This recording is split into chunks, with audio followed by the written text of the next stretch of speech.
Welcome. Today, we're going to dive into a profound passage of scripture that takes aim directly at the human ego. It's designed to completely dismantle our self-importance and show us what a life truly transformed by grace looks like. So, let's just start with a question for you. If you could press play on your own inner monologue, that nonstop narrator in your head, what story is it telling about you? Is it a story about what you've achieved, how you stack up against others? This is exactly where our exploration begins today. You see, the Apostle Paul, writing to the church in Rome, he just gets this. He knows that the most dangerous kind of pride isn't always the loud, obvious kind. No, it's the one we rehearse in private, in the hidden theater of our own minds. So before he corrects any outward behavior, he goes straight to the source, our most private thoughts about ourselves. Paul kicks this whole section off by going after spiritual self-importance right at its root. He targets the very thoughts we think about ourselves long before they ever turn into actions. I mean, just look at the sheer repetition here. It's incredible. In the original Greek, Paul is intentionally stacking these words for thinking, one right after another. It's his way of screaming the point. The real war against pride, it's won or lost right between your ears. And the solution he offers is this amazing word, sophronio. You could translate it as having a kind of mental sobriety, a clear-headedness that lets you see yourself accurately. And what's the measuring stick for that accuracy? Well, it's not your talents, it's not your resume, it's the measure of faith that God himself has given you. Now, to really feel the punch of what Paul is saying, we have to transport ourselves back in time. We need to understand the world his words first landed in, the incredibly status-driven culture of first-century Rome. You have to understand Roman culture was completely obsessed with hierarchy. Your rank, your public honor, who you knew, how famous you were, this was the air they breathed.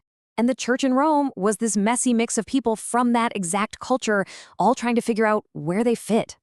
And into this world that was just addicted to status, Paul introduces a logic that is completely upside down.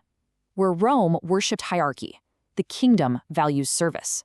Where Rome chased honor, the kingdom calls for humility. Where Rome demanded visibility, the kingdom celebrates quiet faithfulness. So when you hear this verse from Romans chapter 12, verse 3, you've got to realize this is a full frontal assault on that entire Roman social system. This is a theological grenade dropped right into a culture of religious competition and social climbing. Okay, so what is the divine solution to this whole problem of status and division? It's not just some abstract idea, it's a living picture, a really powerful metaphor, the body. And this is absolutely crucial. Right after Paul calls for this total surrender of the self, he immediately applies it to how we live together. See, it's easy to feel humble when you're all alone, but community, that's the real test. Community is where pride gets exposed and is finally forced to die. And this is why the body metaphor is just so brilliant. It does two amazing things at once. It completely eliminates hierarchy. The eye isn't more important than the hand. But at the same time, it preserves our uniqueness. Every single part is different, every part is necessary, and every part has to work for the good of the whole. So how does this body actually function? Well, it functions through gifts. But, and this is a huge but, these are not rewards we've earned. They're not badges of honor. They are assignments given to us purely by grace. Romans chapter 12, verse 6 makes this incredibly freeing point.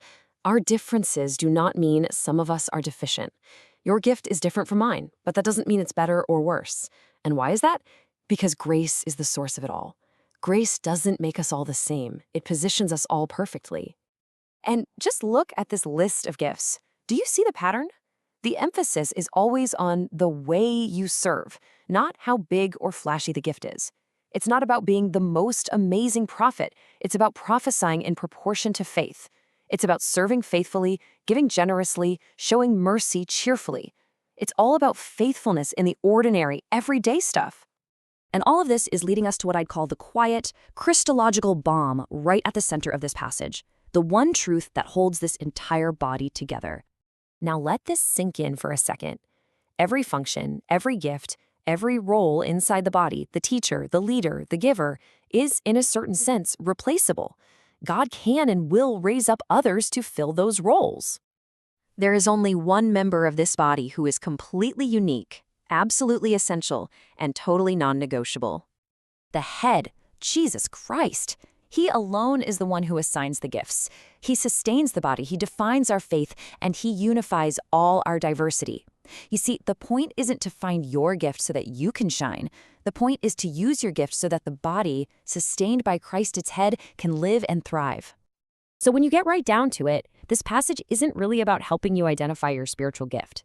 It's a direct command to kill the one thing that will always destroy the body from the inside out: comparison.